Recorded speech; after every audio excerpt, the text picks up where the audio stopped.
Hi, this is Sarit Switzer, and welcome to the It Is Taught podcast, a podcast devoted to the teachings of Rabbi Shneur Zalman of Liadi as recorded in his most famous work, the Tanya. My hope for this show is to make these teachings accessible and relatable to the average person, regardless of prior Jewish education or affiliation. The episodes follow the prescribed daily study portions and are meant to serve as practical lessons in how to live your life as your true self and develop an authentic and powerful relationship with your Creator. I have personally experienced the effects the study of this work has had on me, and I'm excited to share what I can of this knowledge with you. So please join me on this journey of learning, self-growth, and connection with your source.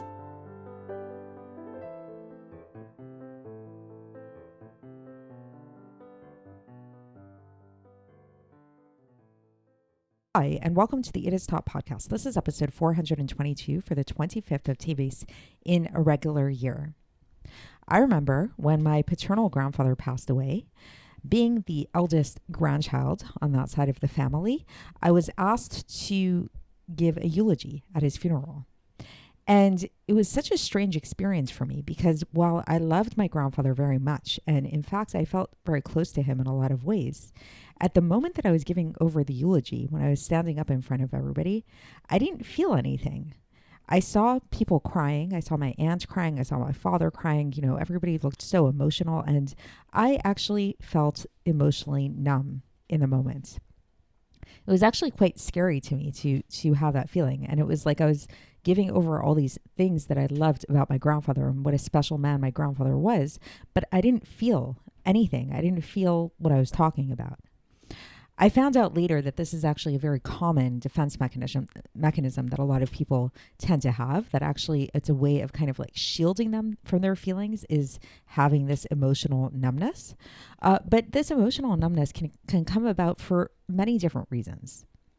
We can often feel emotionally blocked, even about things that we really care about.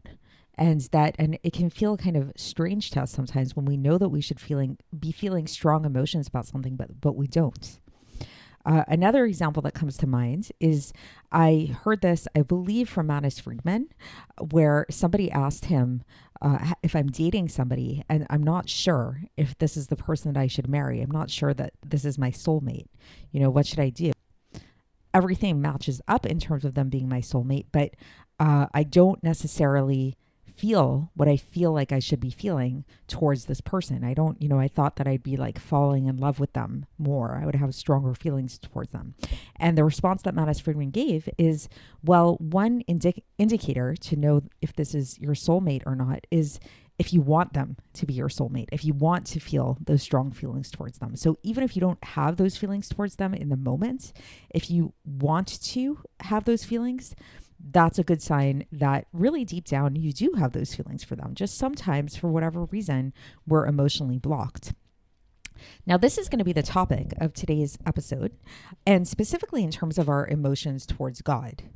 So we've been discussing our relationship with God quite a bit so far on the podcast and talking about specifically the service of the Beinoni, this intermediate person who, hasn't succeeded in fully eradicating or totally conquering the negativity within them, but rather they've succeeded in controlling it, in controlling the animal within them, being in total self-control over their thought, speech, and action at all times, so that they never sin, they never do anything against God, they never sin against God, and they never even neglect to do any positive commandment that God wishes them to do.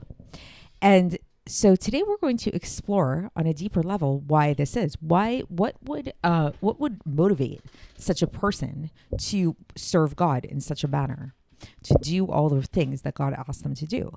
So speaking of marriage, so in a marriage, there really are two basic components that make a marriage good and functional and healthy. Those two basic components are respect and love.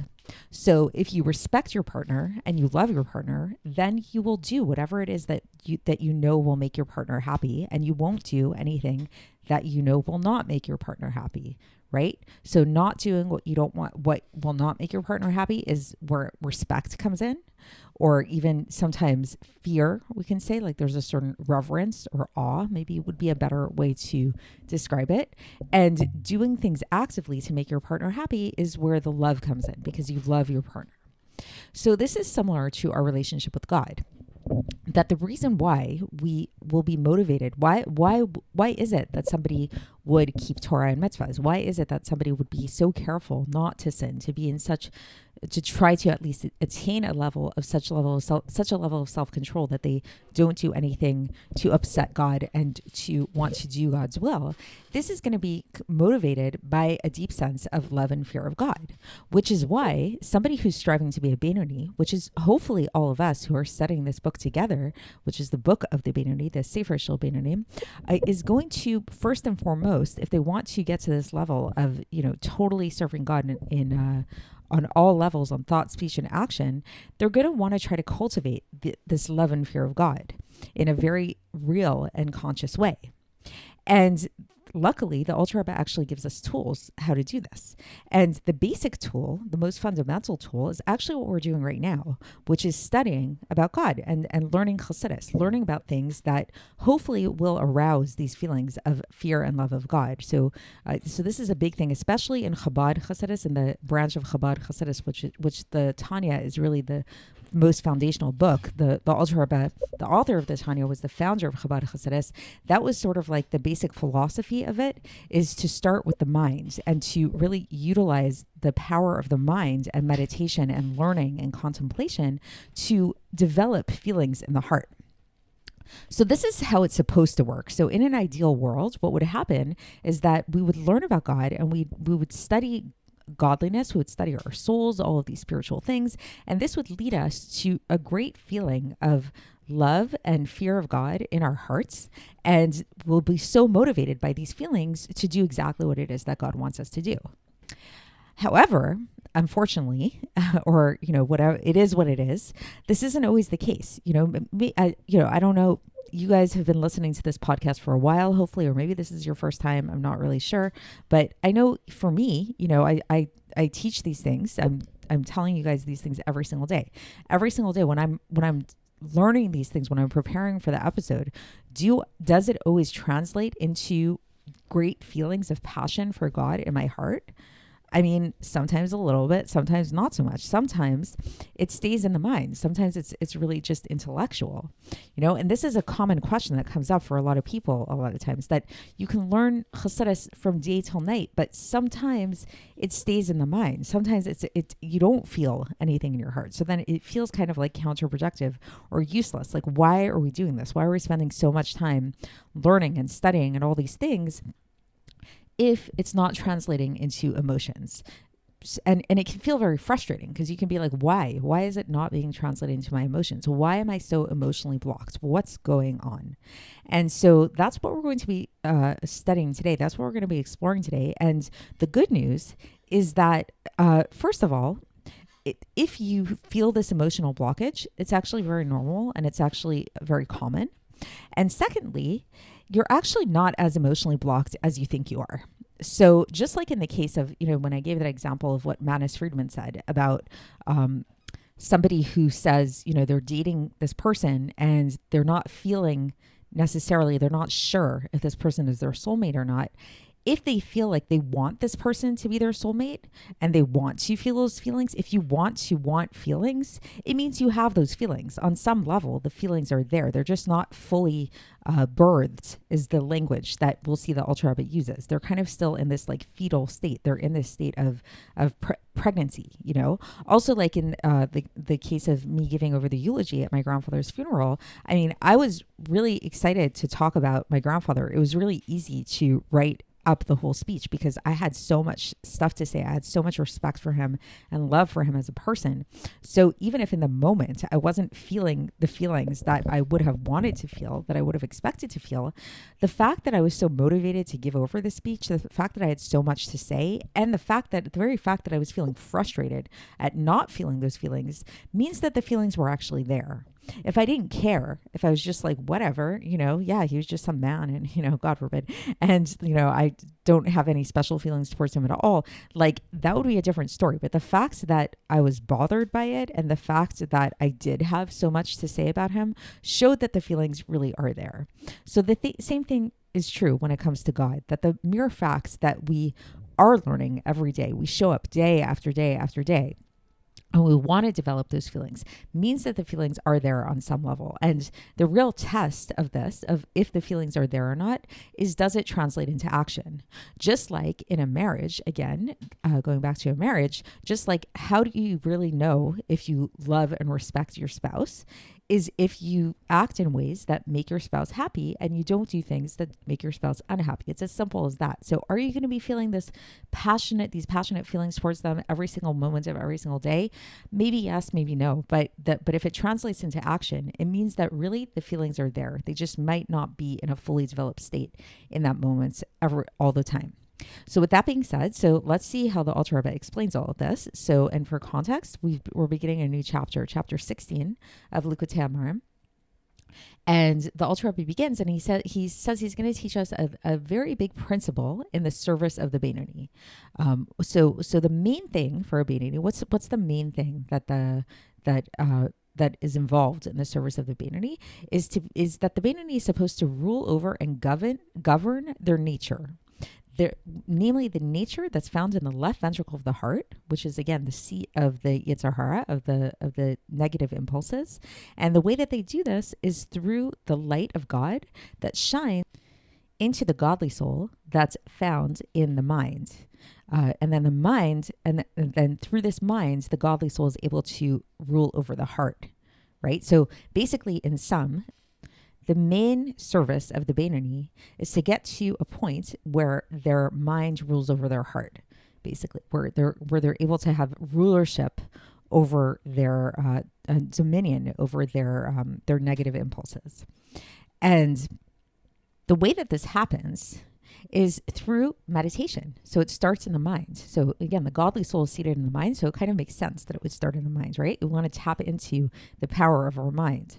So what should such a person do? So such a person, when they meditate in their mind about the greatness of God, and this births a sense of comprehension and a spirit of knowledge and a fear of God in their mind, this will translate into them abstaining from negative behavior or from doing anything that's against the will of God. In Hebrew, the wording is sur mera, to abstain from evil. And this is so whether we're talking about biblical commandments or rabbinical commandments. So, and even the lightest of little prohibitions. So basically, what the Alter Rebbe is saying is that through this meditation that a Beinoni engages in, this is going to lead them to birth from their mind a feeling of fear of God and like respect for God, where, just like in the example of the spouse, that when you have deep respect for your spouse, then you're going to be very careful not to do anything that's going to upset them, that's going to make them unhappy. So too here, when a person through meditation in the mind, this will lead them to a deep level of fear of God that will prevent them from wanting to do anything that will go against God's will. And not only will there be fear of God that's aroused through this process, but also love of God in the right ventricle of the heart. That's the seat of the godly soul, is the right ventricle of the heart. And this will lead them to want to feel this passionate feelings of wanting to cleave to God. And what this will translate into is the person wanting to do all of the positive commandments. Again, whether they're biblical commandments or whether they are rabbinical commandments. And especially learning Torah, because learning Torah is equivalent to all commandments, as we've learned. So basically, up until here, the Alter Rebbe has given to us sort of like the manual, the guideline of how to like practically get to such a point where you refrain from doing anything that is against God's will, and where you actively go about doing every single thing that God wants you to do. And it all starts with the service of the minds that will translate into these emotions of fear and love of God. But now the Alter Rebbe goes on and he says, okay, but there's something else that we need to know, that even if, let's say, somebody engages in this service of the mind and the spirit of their understanding, and it doesn't lead to these feelings of love that are revealed in their heart, so that they don't feel these passionate feelings that we've been discussing, but rather the love remains hidden in their mind and in the recesses of their heart. Thing to say that there's a comprehension that happens in the heart. The heart understands with the spirit of chokhmah and bina that are found in the mind, the two intellectual faculties that are found in the mind. The person understands the greatness of God and understands that nothing in the face of God, like compared to God, everything is like nothing compared to God. So the person understands the value of wanting to love God and wanting to be close to God, and how everything should really want to cleave to God. Like, yeah, this makes a lot of sense to them. You know, they've learned sufficiently about this that it's like, right. They get it. They get that this is a really great thing to do and to feel, and that they understand that this translates to themselves, that they too should feel this feeling of passion and love towards God. If everything should feel this passion and love and wanting to cleave to God, they should feel that as well. And they should understand that the only reason why they can't cleave to God is because they're stuck in their bodies, and that there's a term for this being stuckness in the body, which is that it's like the soul is called it's likened to being a living widow. In fact, so this is like, why is it like a living widow? Because it's like, well, a living widow is like somebody who, let's say you have a woman whose husband goes off to war and doesn't come back, and there's no proof that they died. You don't know what happened to them or whatever. So they're kind of like in nowhere land. Like they're not able to remarry because they're still technically married to their husbands, but they don't see their husbands at all. So they're considered like a living widow. So this is what the soul is like in the body, where the soul is kind of like in this nowhere land. Like it's like it's not supposed to be there. You know, it's longing for God, but it can't actually connect with God. So there's an awareness of this in this type of person, that they are not in their ideal spiritual state, and that really they should be cleaving and wanting to connect to God, but yet they don't feel it. Now we're going to take a little pause and look at this footnote that the Alter Rebbe inserts here as to why. Why would it be? You know, it seems like it's a very logical thing. It's like that you study Torah, you learn about God, you learn about your soul. Why wouldn't that translate into action?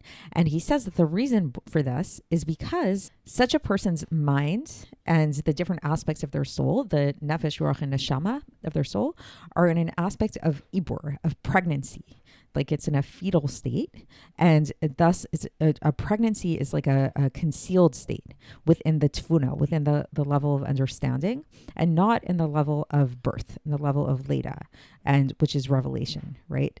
As is known to the people of Kabbalah. So there's more to say about that, but the basic idea is that this the level of their intellect, it's not fully manifest. It's still in this like hidden state. Just like with a pregnant woman, you see a woman who's pregnant, you don't see the baby. The baby is hidden within the mother, and the baby only is revealed when it's born. So that's what's going on there. So nevertheless, such a person, so they're not feeling what they should be feeling, what they know they should be feeling, but they know it. They know they should be feeling these things. They have an intellectual awareness that it would be good for them to love God and to have these feelings of love towards God. And furthermore, they understand, you know, because they've learned quite a bit at this point, and they have this awareness that there's no way for anybody to actually grasp God unless they hold on to Torah and mitzvahs, like the analogy of of hugging the king, as we described before, right? So in a previous episode, if you go back, I think it was the episode I entitled "The Power of a Hug." I believe we talked about this idea that when you hug a person, even though you're technically hugging their clothes, you're still hugging that person, and so that's the way that God makes himself accessible to us, is through Torah and mitzvahs, which are like the clothing of God. And this is the way, and actually the only way that we're able to grasp God is through keeping his Torah and mitzvahs, because otherwise God is totally inaccessible to us. And so thus this person understands that it would be good for them to hug God, that it would be good for them to hug God with their entire heart, soul, and might, lev, nefesh, and ma'od. And what this means, what this really translates into, is to keeping the 613 commandments of the Torah in action, speech, and thought, right? The 3 garments of the soul. And what this means in thought, what does it mean in thought? It means to really try to understand Torah and learn Torah in a deep way. And so thus, says the Alter Rebbe, when a person like this meditates upon all of this and meditates within the inner recesses of their heart and their mind, and they align their mouth and their heart in the same place. So it's like this person is keeping all of the mitzvahs and they're keeping it in their mouth, so they're verbalizing the words of the Torah, and they're engaging with their minds in the study of Torah, of God's Torah, and all of that, and they're involved in this all the time, and also in their hands in a physical manner they're keeping all the mitzvahs. So thus they're living in an aligned state. So what this means is that indeed their tevuna, which the tevuna is an interesting thing. The tevuna is the intellectual emotion. So it's this emotion sort of like, but it's an intellectual type of emotion that we said before is like in this more fetal kind of state. So the Alter Rebbe is actually saying that like, okay, but the tevuna in this case is embodied, it is vested within the action, speech, and thought when in Torah mitzvahs, like, and then it thus serves for them as an intellect and vitality, and as wings, as we'll see. So we're going to talk more about wings further on in the Tanya. But like basically the wings are the love and fear of God that allow the Torah mitzvahs to rise up. So what the Alter Rebbe is basically saying here is that even if a person doesn't consciously and like fully feel this deep passion towards God in a really deep emotional way where they're crying and all that stuff, the fact that their actions on all levels, thought, speech, and action, are aligning with how they want to feel, then it's as if they actually are feeling it. And it's as if they're actually engaged in the Torah mitzvahs in a way that really is with full love and fear of God. That is really fully manifest in a real way of like this having this deep yearning and thirst for God with a passionate love of God. And the proof of this is in the pudding. The proof of this is in the fact that the person is so engaged and involved in Torah mitzvahs and deeply into all these things. And in fact, says the Alter Rebbe, if the person would not have engaged in this intellectual contemplation and meditation, then they wouldn't be spending so much time on God's Torah and mitzvahs, but rather they would be more involved in physical things. Because even, this is how the Alter Rebbe concludes in a parenthesis, he says, even if somebody's like a very diligent student, so it's not an emotional thing at all, if somebody's just like, they're very obedient, so they learn every day because you're supposed to learn every day, nevertheless our nature is to love our bodies more than our souls. So such a person who's just like learning and there really is no emotion involved, this would not lead them to be so involved in Torah and mitzvahs to the point that we're describing that this person is. So that's the end of the section. So just in conclusion, the basic sum of all of this, the basic idea is that, while yes, it would be really nice, and this is sort of like the ideal state of being, would be that you learn about God, you learn about your soul, you learn Torah, and this translates into deep feelings of conscious and passionate love and fear of God that you feel, and that you're walking around all day, and that's what you're that's how you feel. You feel like really deep passion towards God, but that's not always practical, and that doesn't always happen because just the nature of our souls, sometimes it doesn't come down into, there's a blockage, we're still stuck in that fetal state and we're not in that birth state. But the Alter Rebbe is reassuring us here ultimately that the feelings are there, and the proof that the feelings are there is in the fact that if you are so engaged in Torah mitzvahs and you know that you really want to have those feelings, the fact that you're yearning for the feelings, like if you want something, it means you really want it. And so that's the basic idea. So basically the bottom line is not to get discouraged. If you've been learning for a while, this actually, what comes to mind right now is actually somebody texted me a while back who started listening to my podcast. I don't know if she's listening right now. So if she's listening right now, this might be really pertinent to her actually, where she said that I say in my intro to this podcast, I say something like, how these teachings have really affected me, and I've seen how they've really changed my life and stuff like that, and I apply them to my life. And she said that she's been listening to my podcast for a little while, and like, while she really likes it, she's not feeling that the teachings are affecting her life. She's like, at what point are you going to feel these things? And she sounded kind of frustrated by this. Like, isn't Tanya supposed to change your life, supposed to change your relationship with God? And I kind of just told her, just keep learning, keep doing it, and eventually you'll see the changes. And that's true. But the truth is that sometimes we won't consciously feel it. Sometimes some people are more emotionally attuned than others, which is great. And for some of us, then the feelings won't always necessarily be so heartfelt, so clear, so passionate. But that doesn't mean that they're not there. The mere fact that you continue to show up and listen to the podcast over and over and over again, like the mere fact, like, why do I continue to do this day after day after day? It means that there is a part of me, the emotions are there on some level. They're just not fully there. They're not fully conscious yet. And so that should be encouraging to all of us. And hopefully the more we do learn and the more we involve ourselves in these things, then we will at least get moments of passion, of feeling in a more real way. But the good news is that the emotions are more there than you think they are. You do love your spouse, you do love your parents, and you do love God too, even if you don't necessarily always feel that. So that's it for today, and we will continue along these lines tomorrow, and I'll speak to you then.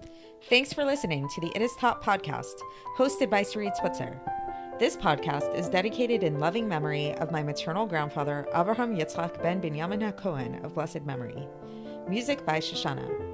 If you enjoyed this episode and would like to support the show, please share it with others and subscribe on YouTube, Apple iTunes, Spotify, or wherever you listen to podcasts. And make sure to leave us a 5-star review. To find out more about the It Is Taught project, including more information on my soon-to-be published book, please visit our website, itistaught.com.